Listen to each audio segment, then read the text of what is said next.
I sat in my car outside my parents' house for 20 minutes before I finally worked up the courage to go inside. The driveway was already full.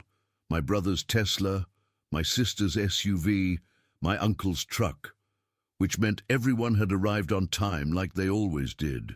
Everyone except me, who was late because I'd spent the last hour sitting in a Starbucks parking lot, debating whether to just drive back to my apartment and pretend I'd gotten sick. My phone buzzed. A text from Grandma Rose. "I see you sitting out there. Get your butt inside before the turkey gets cold. Whatever happened, we'll deal with it together." I smiled despite my nerves. Of course she'd been watching for me.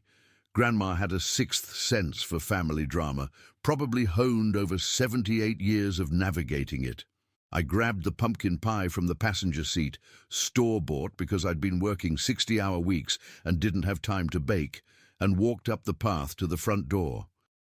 Through the window, I could see everyone gathered in the living room, drinks in hand, laughing at something my brother was saying.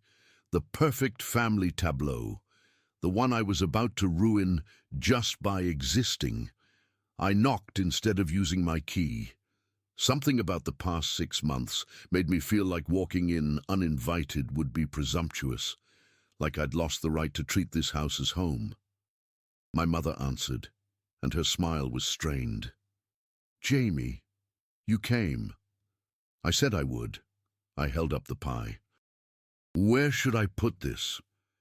"Kitchen is fine." She didn't move to hug me, didn't take my coat, just stepped aside to let me pass. The chill in the air had nothing to do with the November weather. I walked through the living room toward the kitchen, aware of conversations stopping as I passed, of heads turning, of my brother Marcus and sister Sophia exchanging loaded glances.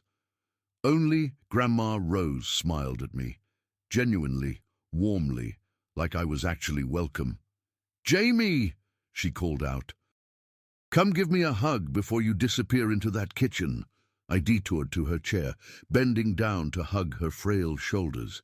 She smelled like Pond's cold cream and peppermint, the same as she had my entire life. "It's good to see you, baby," she whispered in my ear. "Don't let them make you feel small. You're bigger than their judgment."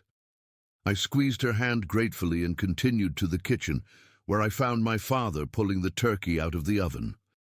He looked up when I entered, and his face hardened. "You're late," he said flatly.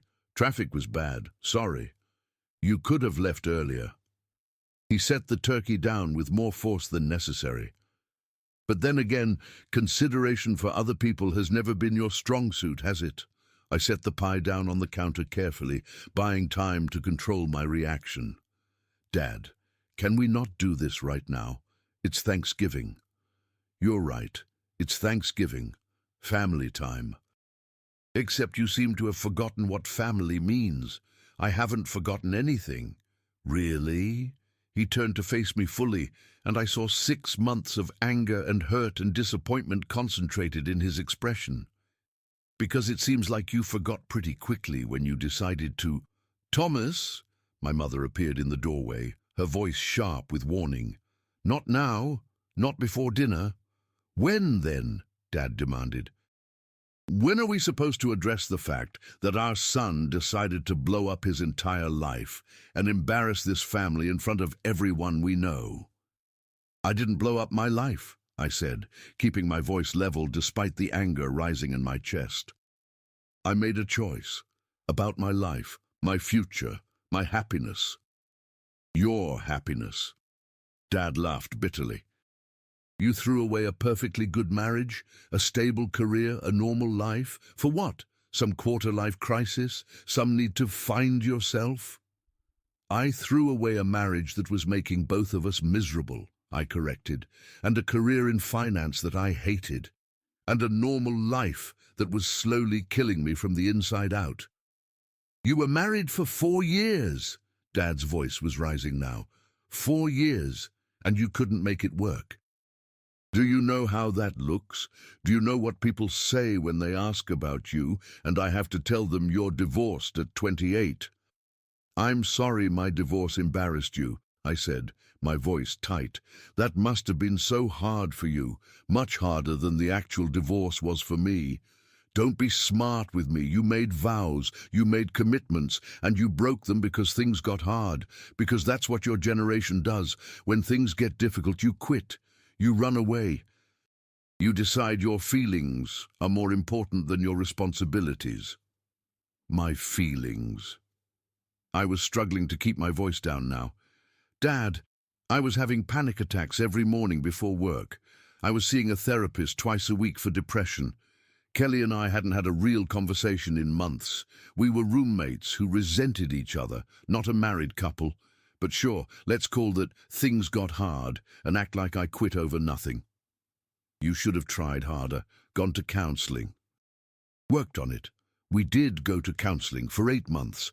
The therapist is the one who finally said maybe we weren't right for each other, that not every marriage can or should be saved. But you don't want to hear that because it doesn't fit your narrative about me being a quitter. My mother put her hand on my father's arm. Thomas, please, everyone can hear you. Dad shook off her hand and took a step toward me. You want to know what I think?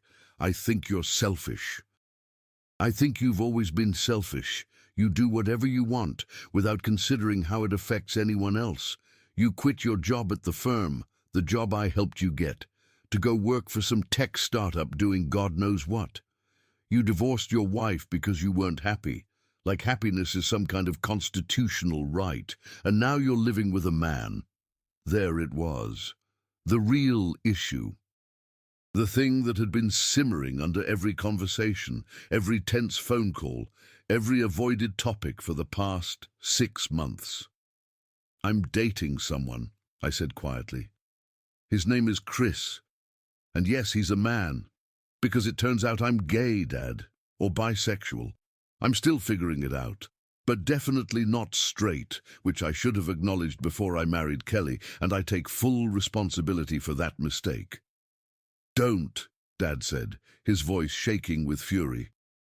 Don't stand in my kitchen and act like this is normal, like this is acceptable, like you haven't just destroyed everything we raised you to be.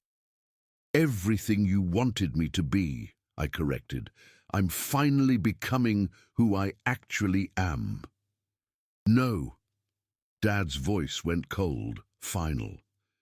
You're becoming someone I don't recognize. Someone who isn't part of this family. The words hung in the air like a physical blow. My mother gasped. From the living room I heard someone, probably Sophia, say, "Oh my God," under her breath. "Thomas, you don't mean that," my mother said, but her voice was weak, uncertain. "I do mean it." Dad looked at me with something that looked horribly like disgust. If you're going to choose this lifestyle, if you're going to throw away everything we taught you about family and commitment and decency, then you're not my son anymore. You're not part of this family. I stood there feeling like the floor had dropped out from under me. I'd expected anger. I'd expected disappointment. I'd even expected some version of rejection. But hearing him actually say it, actually disown me on Thanksgiving in front of everyone, that was something else entirely. You don't mean that. My voice came out small, younger than my 28 years. Dad, you can't mean that. I mean every word. You want to live that way, you do it somewhere else. You're not welcome in this house anymore. You're not welcome at family gatherings. You're not part of the Hendricks family. Thomas! My mother's voice was sharper now, horrified. Stop! You're going too far. Am I? He turned on her. Are you going to sit there and tell me you're okay with this? With him bringing some man to family dinners?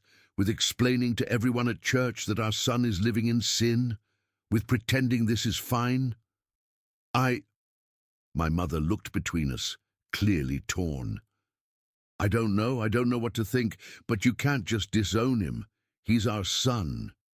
He stopped being our son when he made these choices. That's enough. Everyone turned.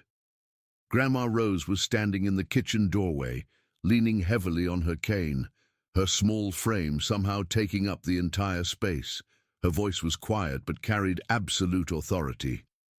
That is quite enough, Thomas, she repeated, making her way slowly into the kitchen. Everyone sit down. Now. Something in her tone made even my father obey. We all moved to the kitchen table, Dad and Mom on one side, me on the other, Grandma at the head.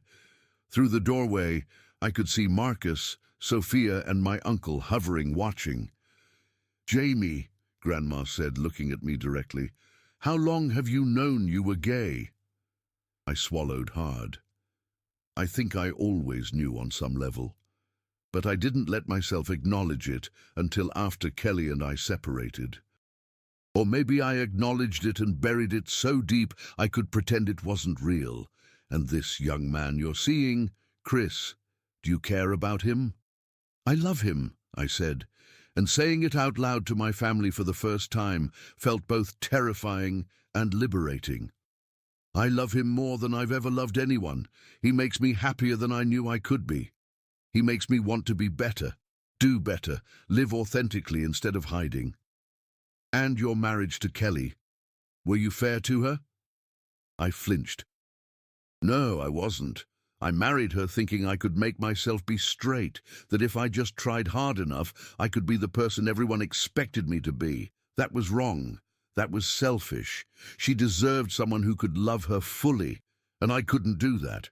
We're on good terms now. She's actually dating someone and seems happy. But I carry guilt about those years I took from her." Grandma nodded slowly, then turned to my father. "And you, Thomas, you just disowned your son on Thanksgiving in front of your entire family because he's gay, because he's choosing sin," Dad said, but he sounded less certain now, less righteous. "Because the Bible says—" "I know what the Bible says," Grandma interrupted. "I've been reading it for 70 years, probably longer than you've been alive. And I know what it says about judgment too. About casting the first stone, about loving your neighbor, about how we're supposed to treat each other." She looked around the table at all of us.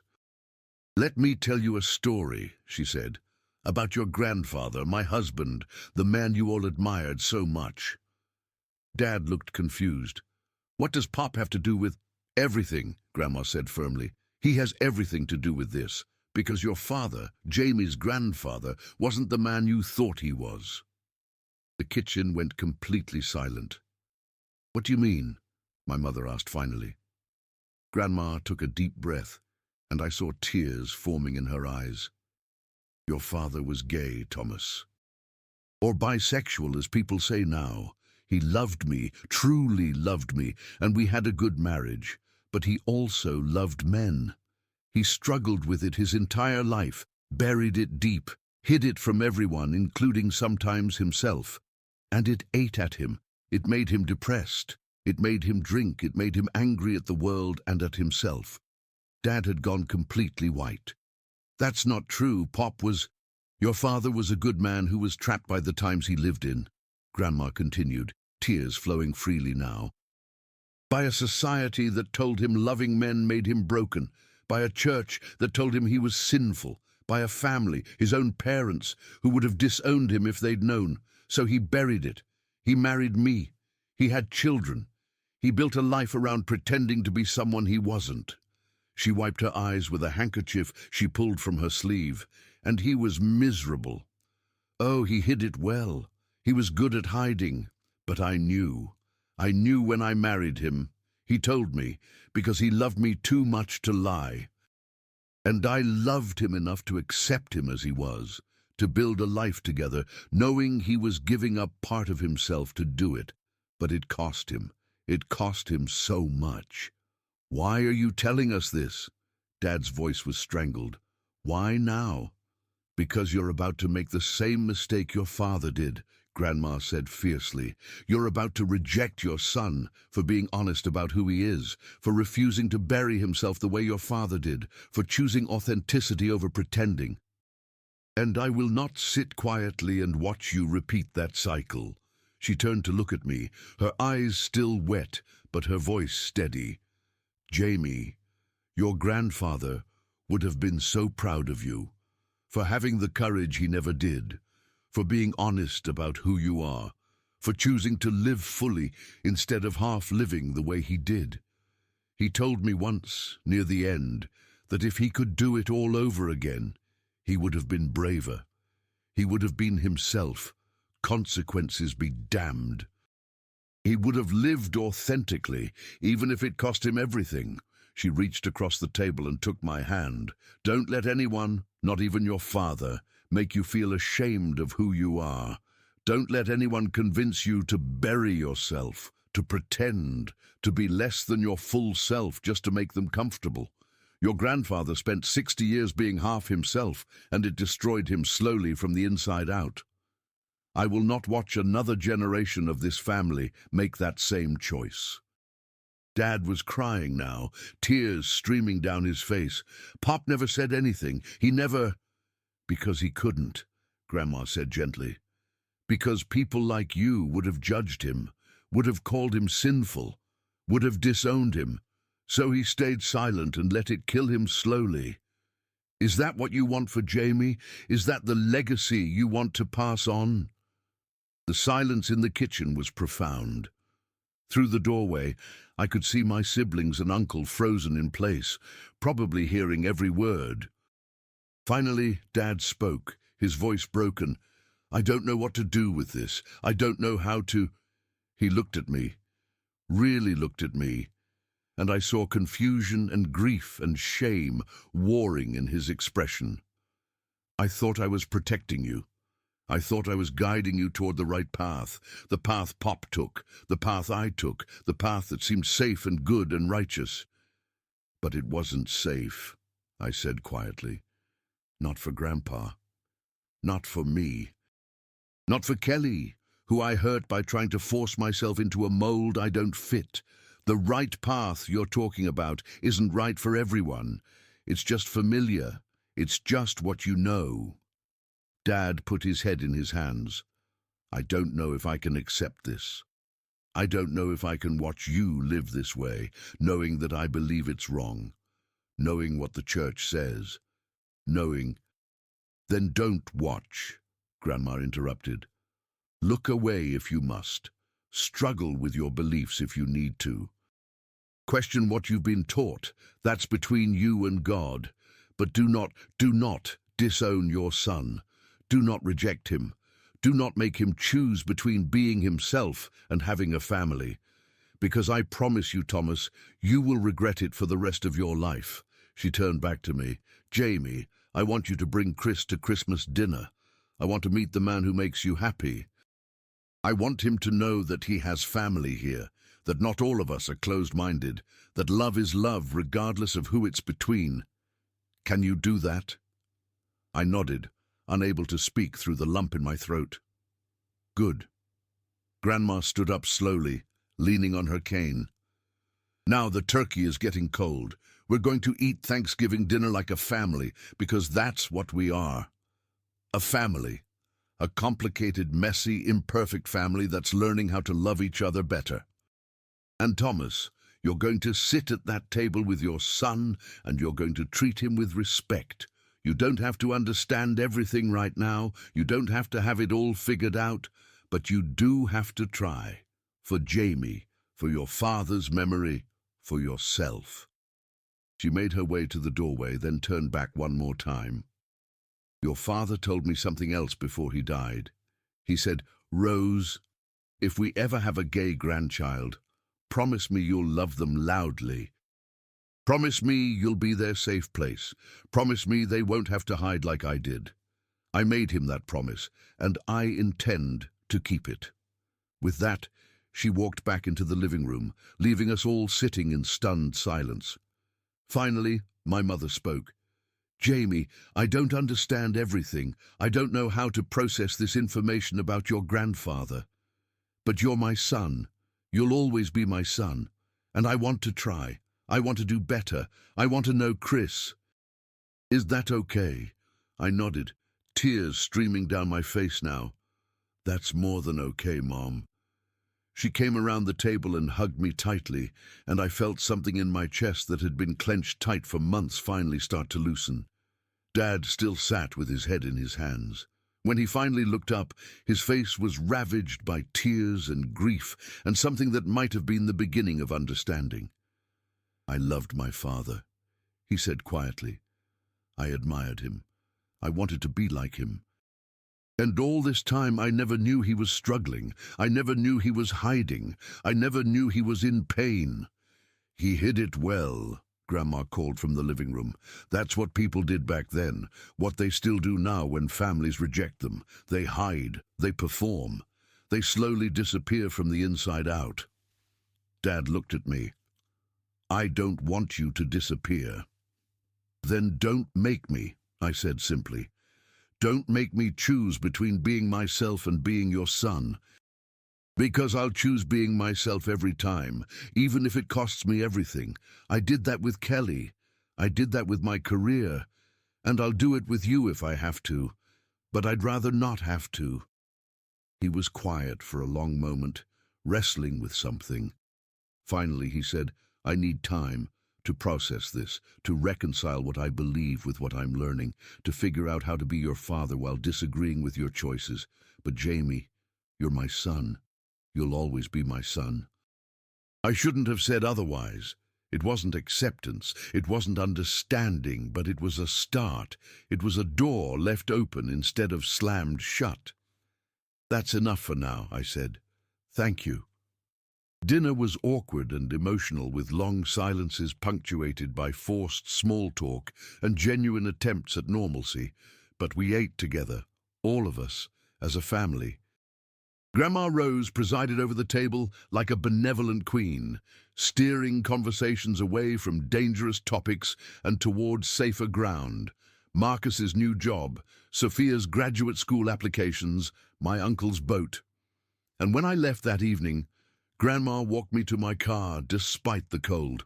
"Thank you," I said, hugging her carefully, "for telling the truth, for standing up for me, for keeping your promise to Grandpa."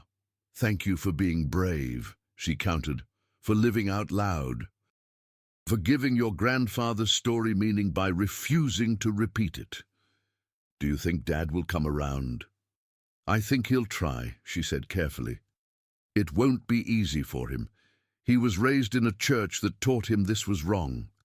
He spent his whole life following rules he thought were absolute, learning that they're not, that morality is more complex than he believed. That will be hard for him. But he loves you. That much I know. And love has a way of breaking through even the strongest walls, given enough time. And if it doesn't," she squeezed my hand, "then you still have me. You still have your mother. You still have siblings who are learning. You still have Chris. You still have a life worth living, regardless of whether your father can accept it. Don't make his approval the price of your happiness, Jamie. That's the mistake your grandfather made. Don't repeat it." I drove home that night with tears streaming down my face. Grief for my grandfather who never got to live authentically. Gratitude for my grandmother who'd kept her promise. Hope that maybe, somehow, my family would find their way to acceptance, even if it took years. And when I walked into the apartment I shared with Chris and told him about Grandma's revelation, about Dad's half-apology, about the invitation to bring him to Christmas dinner, he held me while I cried. "Your family is complicated," he said gently. "They are," I agreed. "But Grandma was right about one thing. They're trying. Or at least some of them are. And that's more than I had this morning. So we're going to Christmas dinner? If you want to. If you're willing to risk meeting my very complicated, very imperfect, very slowly evolving family." Chris smiled. "I've met worse. And besides, I really want to meet Grandma Rose. She sounds incredible." "She is," I said. "She really is." That night, I fell asleep thinking about my grandfather, about the life he'd lived in hiding, about the pain he'd carried, about the promise he'd extracted from his wife to love future generations in the way he'd never been loved. And I promised myself that I would live loudly enough for both of us, authentically enough to honor the sacrifice he'd made, proudly enough to justify the courage Grandma Rose had shown in telling the truth when it was hardest. Because family isn't just about blood or tradition or following rules that never fit. Family is about truth, about trying, about leaving doors open even when closing them would be easier, and about grandmothers who keep promises even when keeping them means shattering comfortable lies and forcing everyone to look at uncomfortable truths. My family might never fully accept me. My father might always struggle with reconciling his beliefs with his love for me. But Grandma Rose had made sure I knew something crucial. I wasn't alone, I wasn't the first, and I didn't have to choose between being myself and being loved. I could be both. I would be both, and anyone who couldn't accept that would have to answer to a 5-foot-tall, 78-year-old woman with a cane and a promise to keep. I honestly wouldn't bet against her.